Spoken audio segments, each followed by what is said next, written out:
Hello जी, good morning. कैसे हैं आप सब? आई होप आप सब लोग अच्छे होंगे।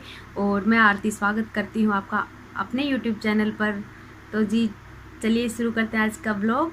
तो आज के व्लॉग में मैं आपको बताने वाली हूँ मेरी शादी के बाद में मुझे यहाँ पे आके क्या क्या सुनने को मिला था, जो कि शायद हर लेडीज़ को, जो भी नई दुल्हन बन के आती है, उनको सुनना ही पड़ता है। क्या पता कई अच्छी भी, मतलब अच्छी किस्मत वाले हों जिनको नहीं सुनना पड़ता हो। तो चलिए शुरू करते हैं।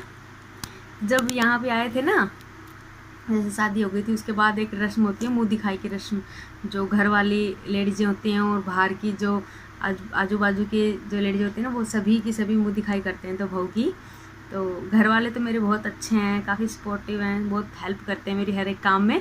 लेकिन जो बाहर की आजू बाजू की पड़ोसने होते ना, उनमें पता नहीं एक किस्म का ये जलन का कीड़ा होता है कि इसके घर वाले इतने अच्छे कैसे हैं, या फिर इनकी इतने अच्छे से कैसे जमती है। तो मैं बताती हूँ आपको क्या हुआ। कि जब आए, मुंह दिखाई हो रही थी, तो पहले एक आंटी आई। डायरेक्ट कुछ नहीं बोलते, वो अपने बच्चों का नाम लेके बोलते हैं। तो क्या कहती हैं कि भाई लाओ मुंह दिखाई कर देती हूँ बहू की। मेरा बेटा तो बारात में गया था, वो कह रहा था कि बहू तो जमाई काली पड़ी है मम्मी। ठीक है, ये सुना मैंने तो मेरे को एकदम से धक्का लगा। गुस्सा भी आया कि एक तो मुंह दिखाई करने के लिए आए, ऊपर से बोल कुछ नहीं सकती थी ना। अच्छा नहीं लगता ऐसे, और बोलने की आप आदत भी नहीं है मेरी तो, कि किसी को सामने से ऐसे जवाब दूँ। मैं कुछ नहीं कहा, मैं चुप थी, पर धक्का लगा। क्या है ना कि मेरे घर में जो भी हैं उनसे थोड़ा बहुत कलर साफ मेरा ही है। बिल्कुल साफ तो नहीं है, गोरा तो नहीं कहूँगी मैं, लेकिन थोड़ा बहुत तो ठीक ठाक है ही। और मेरा तो ये मानना है कि जी कलर से कुछ भी नहीं होता, मन साफ होने चाहिए। आगे जो इंसान है, मन साफ है किसी का, तो उससे अच्छा कुछ भी नहीं है। और दूसरी बात ये है कि अपने भारत के अंदर ना कि 80% लोग होंगे ना, वो अपने जैसे कलर के ही होंगे, नहीं। और 15% लोग होंगे, वो थोड़े से और थोड़े हल्के होंगे कलर में। और खाली 5% लोग होते हैं वो गोरे होते हैं, और वो गोरे सभी के नाक में दम करके रखते हैं कि पता नहीं गोरे हो गए तो उनको कौन सा खिताब मिल गया अलग से। मुझे तो बड़ा ही अजीब लगता है जब ऐसी बातें मैं सुनती हूँ। तो चलो ये बात तो छोड़ो। वो उसने देखा मेरा चेहरा, फिर कहती है ठीक है हो जाएगी यहाँ ये तो, ठीक है ऐसा कहेंगे। वो चले गए। फिर कुछ दिन बाद आती हैं, वही लगभग 10-15 दिन बाद वही आंटी फिर से आती हैं। तो क्या कहती हैं, बहू के तो महेंद्रगढ़ को रंग चढ़ गयो, गोरी हो गई या तो। तब मेरे को, तब जितना धक्का नहीं लगा था, उसके बाद अभी ज़्यादा धक्का लगा। मैं सोचा कि 10 दिन पहले आई थी तब तो यूँ कह रही थी कि बहुत काली है, अभी कह रही हो गोरी हो गई है। तो फिर मैंने ये बात समझ ली, अच्छे से गांठ बांध ली कि ये किस टाइप की लेडीज़ हैं। इससे पहले, क्योंकि मैं भी पीछे भी जॉइंट फैमिली से बिलोंग करती हूँ, तो ऐसा कभी देखा नहीं था मैंने कि ये सब भी होता है, कि ऐसे चुगली करके लेडीज़ें आती हैं और ऐसे बता के जाती हैं, ठीक है। तो उसने ये कहा कि गोरी हो गई बहू तो, लेकिन ना साड़ी नहीं बांधने आती, गंवार है ये तो, गांव की है ना। वही मेरे को और ज़्यादा दिक्कत हो गई। उनका इसने तो गांव की बता दिया मुझे, है तो गांव में क्या लोग नहीं रहते? गांव का होना ही गंवार होता है क्या?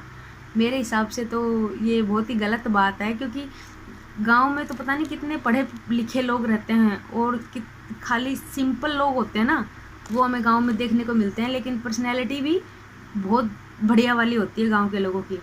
और ज़रूरी नहीं है कि गांव के लोग ही गंवार होते हैं। गंवार लोग वो होते हैं जिनकी यहाँ से मेंटेलिटी ख़राब होती है, ठीक है। अगर मेरा वो वीडियो देखेंगी तो वो समझ जाएंगी, क्योंकि मैं किसी का नाम नहीं लेना चाहती यहाँ पे, कोई और इंसान कुछ गलत समझ ले। बस खाली मैं आपको ये बता देती हूँ, क्योंकि मैं वहीं उसी मोहल्ले में और उसी घर में रहती हूँ, ठीक है। कल को आ जाए, ओ तेरी बहू ने मेरी बुराई कर दी, मेरी चुगली कर दी, वो भी वो यूट्यूब के ऊपर। फिर आई वो, तो ये कह के चली गई कि ये तो गंवार है, इसको साड़ी भी नहीं पहनना आता। चलो ठीक है। फिर क्या होता है, शादी का एल्बम देख रहे थे सभी लोग। तो ये जो गर्दन होती है शादी में ऐसे झुकी ही रहती है, नहीं? मैं तो काफ़ी ज़्यादा शर्मीली थी, अब तो थोड़ा फिर भी खुल गई हूँ, क्योंकि शहर का पानी लग गया ना मेरे। शहर में आके इंसान खुल ही जाता है ना, इसलिए मैं शहर की हो गई। गांव की थी तब तक तो थोड़ा सा मैं दबती थी लोगों से, नहीं कि सहम सी जाती थी, लेकिन अब मैं बिल्कुल नहीं सहमती, क्योंकि मैं शहर की हो गई हूँ। इसके बाद ये बहू की तो ना गर्दन ही नहीं है, ओए इतनी बातें सुनने को मिलती थी मुझे। तो ये सिचुएशन कभी ना कभी शादी के बाद में जितने सपने देखते हैं ना, वो सारे सपने एक बार से आके यहाँ पे मटिया मेट हो जाते हैं कि क्या इस चीज़ के लिए शादी की थी, इतने ताने सुनने के लिए शादी की थी। क्योंकि कोई इंसान जितना सिंपल रहता है, क्या उसको गरीब या गवार समझा जाए?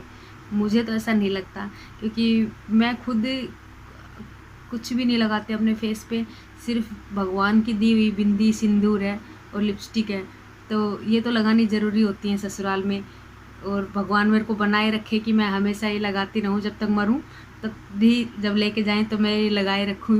भगवान इतना मेरे को भाग वाली बनाए, मैं तो ये समझती हूँ। इसके अलावा मुझे किसी श्रृंगार की ज़रूरत नहीं है। मेरा मानना हमेशा हंसते रहिए, मुस्कुराते रहिए, और लोगों की बातों पे को दिल पे बिल्कुल भी मत लीजिए, ठीक है? क्योंकि उनका काम है कहना, वो कहते रहेंगे। लेकिन अगर आपने उनकी बातों पे गौर करना शुरू कर दिया, सुनना शुरू कर दिया, तो समझ लो उसी टाइम से आपका जो कॉन्फिडेंस है वो नीचे गिरना शुरू हो जाएगा, और फिर आप उठ नहीं पाओगे। सबसे अच्छी बात है कि आप अपने ऊपर विश्वास रखिए, और उसी विश्वास के साथ आगे बढ़ते रहिए, एक दिन ज़रूर कामयाबी मिलेगी। तो जी, आपको कैसा लगा मेरा व्लॉग, प्लीज़ मुझे कमेंट करके बताइएगा, और लाइक कीजिएगा, और वीडियो को लाइक कीजिएगा, और चैनल को सब्सक्राइब पक्का से करिएगा। हम मिलते हैं नेक्स्ट व्लॉग में, तब तक के लिए बाय बाय।